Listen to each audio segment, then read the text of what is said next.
faturamento, a gente gosta de, assim, dar uma ideia, né, que é acima de 100 milhões de reais ano. E a gente fica nisso em termos de Dólares. isso. Ou de reais. Reais. Acima de reais, Isso. entendi. E um business desse é um business de margem interessante? Desculpa, só corrigir, a gente está falando só Macrobaby, tá? Só Macrobaby. Exato, sem contar outras empresas do grupo. Tá. E isso é um business de margem interessante, vender coisa para Produtos bebê, de assim? bebê, de uns anos para cá, a margem tem sido reduzida devido ao custo que aumentou muito da mão de obra, custos de importação, agora tarifas novas. Então, mas os Estados Unidos não é famoso por grandes margens, é mais volume mesmo.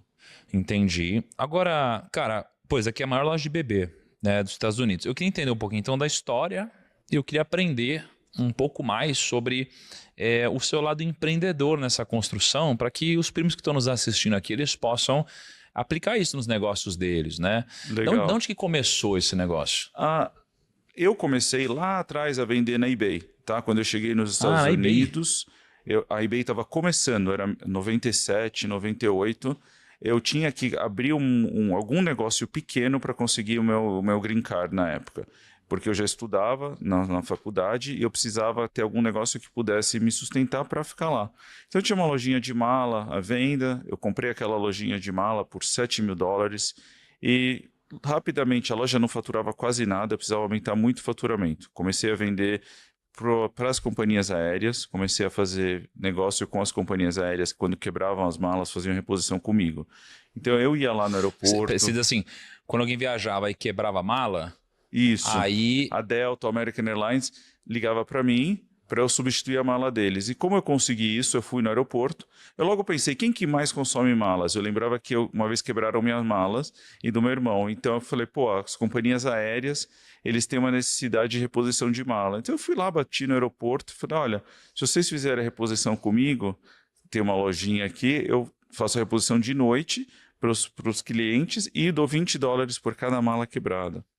E aí começou o faturamento crescer exponencialmente. Cara, então peraí, então você precisava vender mala. Isso. E aí você pensou, quem é o maior comprador de malas daqui?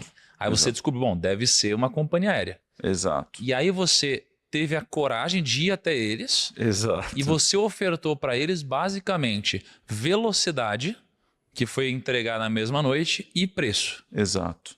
Então a gente tinha preço e essa conveniência, que para eles, pô, casava muito. Então eu fiquei conhecido como o rei das malas no aeroporto. Essa lojinha de mala começou a faturar na época $200.000 mês. Caramba. E aí, o que aconteceu? Eu, naquela época, comecei a focar muito em malas, eu ia nas feiras de mala, então... Virei rei das malas, todas as marcas. Aí eu comecei a vender Tumi, Briggs & Raleigh, Samsonite, cresci assim tudo no segmento de mala.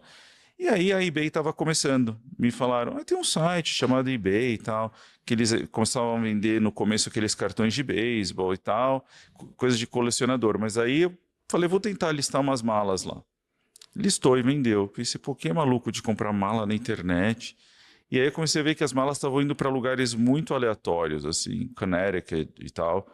E aí eu falei, bom, agora eu não estou mais limitado. Antes eu estava, um espaço físico era só mala. Mas agora eu posso vender o que eu quiser. Aí eu comecei a ir em feiras de óculos de sol. Aí eu abri a conta com a Ray-Ban, com a Oakley, com todas as grandes marcas. E comecei a listar e começou a vender muito. Isso tudo na eBay? Isso tudo na eBay. Isso tudo ano 2000, mais ou menos, a eBay. E aí, focado no atendimento. E aí a gente criou nosso slogan, né? Loja de bebê com coração. E principalmente durante os treinamentos, eu falava, não é a loja de bebê com cifrão, é com coração. Vamos focar nisso, em atendimento, em treinamento para os nossos atendentes. Então, esse era o nosso foco desde o começo, com a Macrobaby, né? Tá. E aí você começou então a fazer essas parcerias com as maternidades e você, naquele ponto que eu conheço, era lá já? Não. A gente mudou para lá em 2010, 2011, mais ou menos. Era um outro ponto, era uma bem menor que essa loja.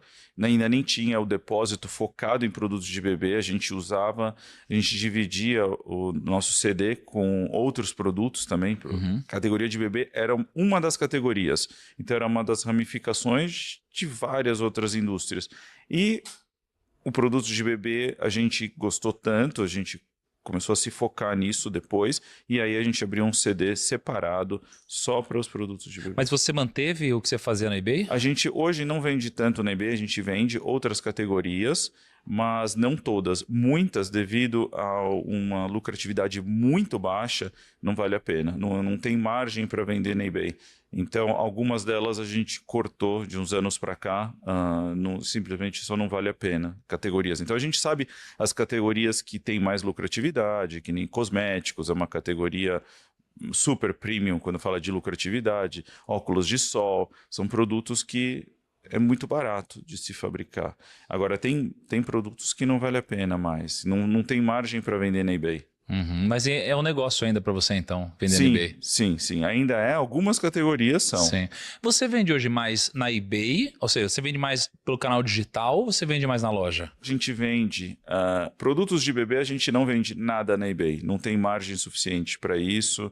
E em muitas fábricas a gente tem que respeitar o MAP, que é o preço mínimo que você pode vender um produto. Então é uma tabela. Então você não pode vender mais barato na eBay. Então... Hoje a gente vende... Então quando você vai vender na eBay, você não pode vender o preço que você quiser? Hoje não, mudou. De uns anos para cá, isso foi mudando. Antigamente, muitas fábricas não ligavam. Por exemplo, marcas Ray-Ban, sei lá, eles não ligavam tanto. Se você podia vender um óculos só, que é vendido numa loja por 100, você podia vender por 80 na eBay. Hoje... eles têm um MAP, que é o Minimum Advertised Price. Você não pode vender... Se você vender lá, eles vão descobrir, vão fechar a tua conta. Porque você não pode, porque você está queimando o varejista. E isso tem brigas no Congresso que falam que isso não deveria ser legal, né? Esse tipo de monopólio sobre o preço. E aí eles falam, tá bom, a gente talvez não pode aplicar isso, mas a gente tem o direito de não vender para quem a gente quer não vender também. Então, embora não está tanto dentro da lei obrigar alguém a vender por esse preço, mas também sou livre de vender para quem eu quero. Então, se você vai fazer isso, tudo bem, eu não vou fechar a tua conta e falar que é por isso. Eu só não vou vender mais para você. Então, isso acontece. Então, a gente hoje, na indústria de bebê, é muito, muito respeitado as tabelas. Eles, a não ser que é um produto que é saldo, vai sair de linha, aí talvez você consegue. Mas então aí você foi para essa terceira fase, que foi a fase da loja física, né? Exato. E ali qual foi esse seu caminho até você chegar nesses 100 milhões, por exemplo, de resultado anual? Ok, a loja física, uma relação real. Vários dos influenciadores, na sua grande maioria, eu sou amigo deles pessoal. Então, assim, não é uma coisa que tem como forçar. Eles são livres. Querem falar da Macrobaby? Legal. Não quer falar? Você tem um amigo igual. Para mim não faz diferença, porque é uma relação real. Eu não estou chegando lá e tentando comprar ninguém, tentando forçar alguém a falar de certos produtos. Então, eu acho que é um relacionamento que é criado organicamente, com um carinho de verdade. Então, isso não sei se tem como ensinar, ou se é a alma do negócio. Então, a gente tem pessoas que trabalham lá há 12 anos com a gente, eles têm muito, muito amor pela empresa, muito. Então, acho que vem lá de cima e eles veem que isso é real. E eu acho que eu não estaria aqui hoje com você se eu tivesse sido uma pessoa escroto ou obrigado você fazer alguma coisa. E isso estou falando com todo mundo. Então, tem influenciadores que eu me torno sócio deles, até em outros negócios, porque é legal. Porque hoje, graças a Deus, eu posso me dar o luxo de fazer negócio com pessoas que eu gosto, que compartilham de caráter, princípios e tudo mais. Legal. Então, acho que é isso que eu... Cara, legal. Tem que ser verdadeiro, né? Exato. E o que você vê como seu próximo passo? Porque você falou, botei a loja física, você tem algumas coisas no eBay também, depois você tem outros negócios, né, imobiliários, consultoria e tal, mas o que você vê como seu próximo grande passo nos negócios? Então, hoje eu estou muito focado em consultoria para pessoas que querem empreender ou empresas que querem levar o negócio daqui para os Estados Unidos, ou gente que quer comprar negócios, franquias lá. negócios que já estejam rodando. Muitas vezes a gente tem acesso a mais de 1.000 empresas à venda. Então, hoje, isso me dá muito prazer ajudar empresas que querem empreender ou querem crescer. Então, são negócios e segmentos que não têm nada a ver uma coisa com a outra, mas que eu vejo oportunidades. Quando eu vejo oportunidades, às vezes eu entro de sócio. Quando eu não vejo, às vezes é apenas uma consultoria, se eu achar que eles precisam da gente ou não. E aí vai de outros segmentos, eu estava falando desde sela de cavalos, celas para cavalos, que hoje estão exportando, açaí. Então, eu vejo oportunidades. Por exemplo, açaí. Hoje em dia, muita gente focado no açaí de tigela, consumo final. Mas por que não tentar vender para indústrias farmacêuticas que usam o açaí em pó dentro das vitaminas? Então, é procurar outras oportunidades. É empresas de peanut butter do Brasil. Nossa, isso é muito bom. É muito bom, né, cara? E tem umas empresas bombando assim aqui no Brasil. Tem, exato. Então, de repente, vender para o exército americano que consome muito peanut butter. Caraca. Então, assim, procurar oportunidades diferentes dentro da... Isso me dá muito prazer, ver empresas crescendo e tudo mais. Onde que os brasileiros que moram em Orlando investem a grana deles lá, hein? Muito em imóveis, eu vejo isso desde Imóvel, né? aluguel de curto prazo, casas de aluguel a curto prazo. Alguns investem em negócios, mas é pouco. Muitos não vão para frente, infelizmente. A grande maioria, inclusive, de empresas que abrem lá e negócios brasileiros que abrem lá muitas... Por que você vê que geralmente não dão certo? Eu percebo, tá, que existe uma certa, desculpa falar isso até, mas uma certa arrogância, aquela coisa de... Eu vejo isso em empresas grandes daqui, que acham que dá para pegar o conceito brasileiro e vamos colocar lá e vai para frente. Então, eles não americanizam o produto ou o serviço, muitas vezes não dá certo, porque a mentalidade daqui não tem como apenas pegar e colocar lá. Mas existem empresas que conseguiram fazer isso. É legal, são alguns cases que as empresas brasileiras se adaptaram totalmente para o mercado americano. Aí eu acho que é possível. Mas me fala um pouco disso, porque a gente tem que meio que regionalizar, às vezes, né, o produto. Você vê o McDonald's, ele tem o produto dele, mas na Índia ele tem algumas características diferentes, na China diferentes, nos Estados Unidos, mas no final das contas é o McDonald's, né? Exato. O que seria, na sua visão, adaptar o produto para os Estados Unidos, assim, em termos de, sei lá, princípio, valores, o que muda geralmente numa empresa brasileira para uma americana? Eu vejo, por exemplo, qualidade. Vou só dar um exemplo, tá? A embalagem. O Brasil não é tão exigente com a embalagem. Nos Estados Unidos, a embalagem precisa ser uma baita experiência. Você vê desde o iPhone, o jeito que a gente abre e tudo mais. A embalagem no Brasil é mais simples. Muitas coisas são vendidas até sem embalagem. Então, assim, são algumas coisas, até da tradução, que às vezes eles usam. Que é a realidade, né? Exato. Então, assim, eu quis deixar eles aprenderem isso mesmo, viverem isso. O que seria, o segundo princípio para você? O segundo princípio que eu vejo que é um erro de modo geral é as empresas e pessoas sempre querendo copiar. É uma coisa você se inspirar em alguém, falar, pô, eu tô indo num business, aquilo lá é legal e tal, mas é aquela coisa de tipo, tem uma pizzaria que está dando certo ali em Orlando, eu vou abrir 1, 2, 3, 10. No fim, fica ruim para todo mundo. E pô, tem tanto negócio legal para fazer, pelo amor de Deus, por que você não vai ver alguma outra coisa? Então, assim, eu vejo isso, às vezes empreendedores que querem empreender lá me procuram, falam, vamos abrir um negócio? Tem um business, não sei o quê, quem tem um sushi lá, tá indo bem, não sei o que lá, vamos abrir um sushi? Eu falo, sushi é paleta mexicana, né, meu, hoje em dia, né? Fala a verdade. É delícia, mas assim, cara... Pô, tem tanto negócio... Sabe, se faltasse empresas, e isso mesmo do conceito da empresa, a gente não estava. Se a gente fosse se inspirar nos nossos concorrentes, aliás, se a gente fosse copiar nossos concorrentes, bom, hoje todos eles fecharam. Então, a gente sempre criou as coisas novas, e eu vejo isso. E muitas lojas vieram, abriram, fecharam, e é por causa disso. Eu sempre penso, vamos ser inovador, vamos criar coisas novas. Aonde você for, vamos pensar diferente. E isso é o que a gente faz muito dentro das nossas empresas. Criar novos serviços, novas oportunidades e tudo mais. Então, essa criatividade e parar um pouco de olhar para o lado, para mim é uma coisa muito importante. Cara, e você vê, é né? esquecida. O olhar para o lado, ele te destrói de várias maneiras, né?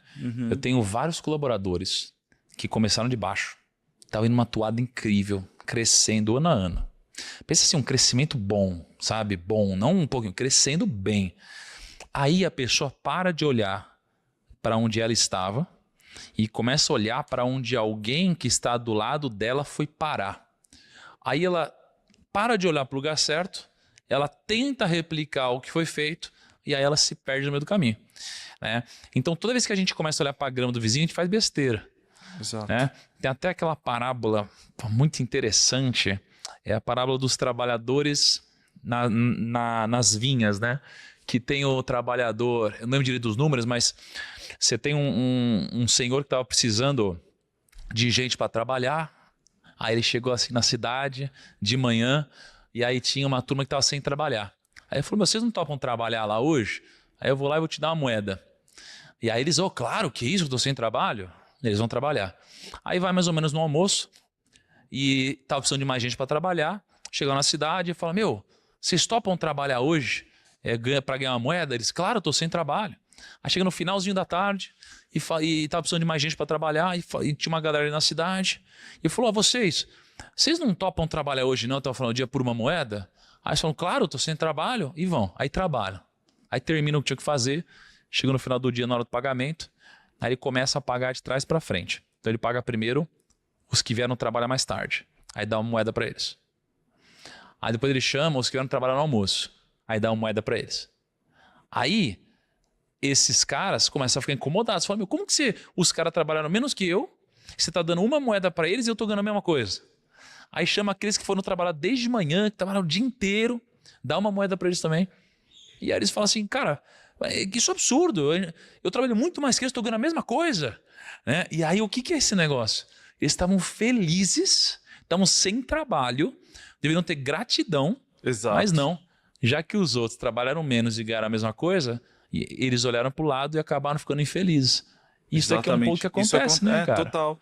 Exatamente isso. Eu estava vendo outro dia um filme de Israel que a família, a mulher ganhou na loto. Então ela ganhou tipo 6 milhões, ela que chamou a família e deu 300 mil para cada um. Aí eles estão super felizes celebrando. Aí perguntaram, quanto você ganhou? Aí ela falou 6 milhões. Aí eles falaram, você vai ficar com 4 e tá sendo só 3 para 300 mil? Puta, quebraram o pau. Isso foi muito engraçado, assim. E eles estavam felizes, mas quando souberam que ela ficou com mais, isso acontece muito, de olhar para o lado. E é um erro mesmo. E aí a terceira coisa que eu digo é paciência, tá? E eu acho que é o que hoje falta nas pessoas. Eu vejo nas pessoas que vão morar em Orlando. Então elas já vão lá